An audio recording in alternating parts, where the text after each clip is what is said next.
Labadiena, šiandieną pasidarysim ilgų plaukų šukuoseną.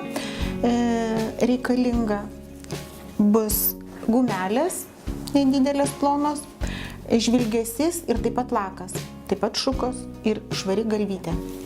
Pradžioje mes su žvilgesiu susitvarkom visus tuos netvarkingus plaukelius, kurie kartais įsikiša. Atsišukuojame ir imame kraštinės sruogas. Kraštinės sruogas mes sušukuojame, iš abiejų pusių paimame ir tai bus pradinės sruogos, kurios formuos mūsų šukuoseną.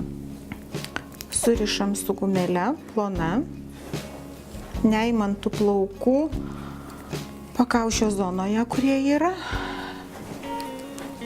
Surišam ir apverčiam tą sruogą.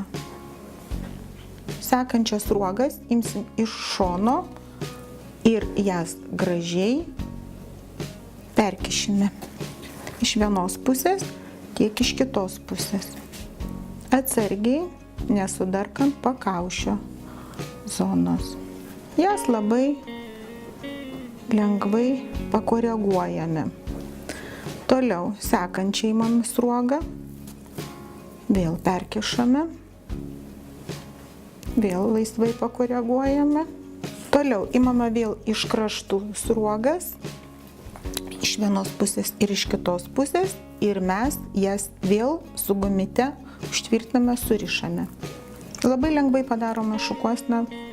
Šita yra jaunatviška, tiek galima ją pasidaryti ir kiekvieną dieną, ar į paskaitas, ar į darbą, lygiai taip pat galima pasidaryti ir vakarui. Mes tą pačią sruogą perkišame, perverčiame, toliau imame sruogas iš šono ir jas perkišame. Vėl imame iš šono sruogeles, lygiai taip pat mes su gumite perišame plaukus. Lygiai taip pat perverčiame ir iš šono vėl imame sruogas ir perkišame per surištus plaukus. Vėl imame iš šono sruogas,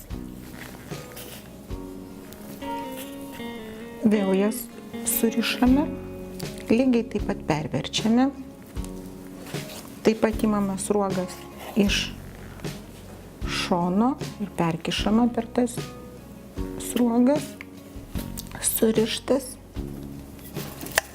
formuojame su laku, užtvirtiname,